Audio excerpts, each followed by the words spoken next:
Okay, so in the last tutorial, I showed you how to assign students to a set of students to an intervention group, supplemental instruction.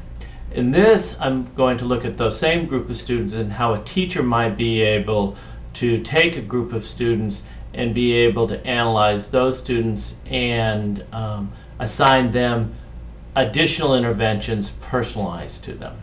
So normally what I would do is if I went into student groups, if I go into assessments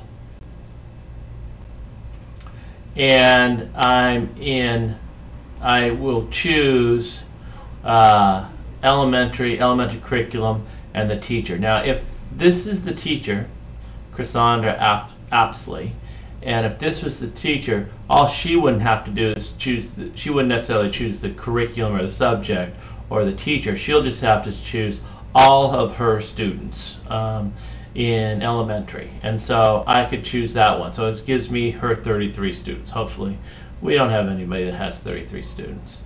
And now what she can do is the same thing we did to set up for a grade level, she can see for her class. So when she can go look at her assessment results, and it says it has 10 out of 12, it has 10 assessments for her. And it's showing you all the different assessments that are available for her. Now, in this, she can go in and sort the same way we sorted before. And done. I can see the most at-risk students. Now what she can do to examine her students is to be able to say, I want to look at a Brahmin. And so the way she can go and look at these students is to click on this magnifying glass. They call it a spotlight. And they can see the student, and then we can dig even deeper and see the student even more deeply in just a second. And in this now, as you can see, I have that student's same profile. It kind of looks like a mini homeroom dashboard just for that student. I can look at that student's assessments, and when I look at that student's assessment, it shows me all the assessments that student has. Here are the 3 EIRA groups, and here are the SIM assessments. These are the intervention cycle assessments. So that can also tell me that he was in intervention cycle for the 3rd, 4th, and 5th cycles. And it looks like he progressed relatively well. And in these SIM cycles, these are thresholds, the 12 thresholds with the Fontes and Ponell benchmark assessments. We can also look to see how he did in the CMA over the time and see his progress from at risk to low risk. Now, if she says she wants to give this student additional, I would call tier 2 or classroom-based interventions, now that she can go down into the student learning plan. Now, he doesn't have a student learning plan, as you can see, so she could create a individual student learning plan, just like I showed you in the last tutorial. But I'm going to find one that does have those student learning plans in just a second. But this one didn't, but just because they're not getting supplemental instruction doesn't mean that she can add types of things she's doing in the classroom with this student. If you want to see the student's attendance history, you click on this. Now, since the school year hasn't started, there is no attendance history.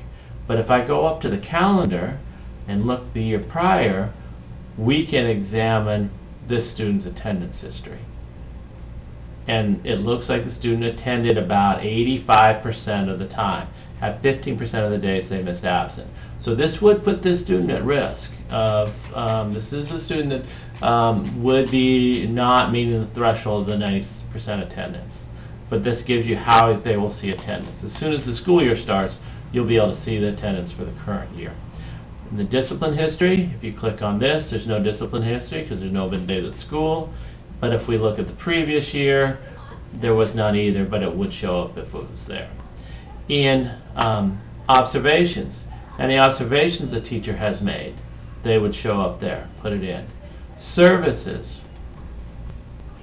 This tells me the student was on Title I school-wide last year, so probably you'll get an intervention plan this year. Special education, free and reduced lunch, so it tells you that. Enrollments. This tells me whether the student has moved or been in different schools. The student appears as if stayed in this one school at the same time. Okay, so for each student, this is the profile a teacher can dig in and to find out more information. This profile right here gives basic information about birthday, gender, such and such. Now, you can see these two tabs. This is just for the student, and this is the one that we're at when we spotlight it in. Okay, now I'm gonna work in a different place where a teacher can also go, where I know there will be an intervention plan currently. All right, so like I said before, this is how a teacher can see their students across this. In another way a teacher can see it is in their student risk indicators. If I go to risk indicators, let me reset this, and I can do the same thing. I can just choose my students, or in this case I'm going to make sure I have a kid that has intervention plan, because in the previous tutorial we assigned all these students intervention plans. But let's just say this was a classroom set. Now, I can choose from different types of risk indicators. Obviously, since this is an elementary school, I'm going to want the elementary risk indicators. And what this will show you is the risk factor, where 100% of the possible items that would put a student at risk, this person has not met it. It always sorts by that risk factor. It would also give you, if this is a 4th or 5th grader, it would give you the MSP scores. It would also give you the attendance rate and the expulsions. So let's say that this was a class, and this student, the teacher wanted to give do some classroom-based interventions. If the teacher clicks on that, spotlights back down into that student, and goes to this student, again the student spotlight will show back up. And in that spotlight, I can't pronounce that name, that individual, this is their dashboard. So let's say we want to give a student learning plan to that student. But as you can see, this student already has been assigned supplemental instruction. We can see as this student is going into a guided writing group and a reading plus group, and they're working on comprehension, fluency, and vocabulary in the supplemental instruction. And these are their goals: to improve comprehension, improve fluency, and to improve vocabulary. So the teacher says, well, okay, great, but what I want to do also is, in the area of reading, I want to engage in reading behaviors. I want that student to be working independently, engage in reading behaviors. And so so once I've done that, all right, save and continue. Now what intervention am I going to do in class? Well, I will say I am going to in-class small group instruction. And then I can put in a note, this will be done during independent reading time. So now I have that, and I can put a note. So now, oh, I have to choose a responsible party.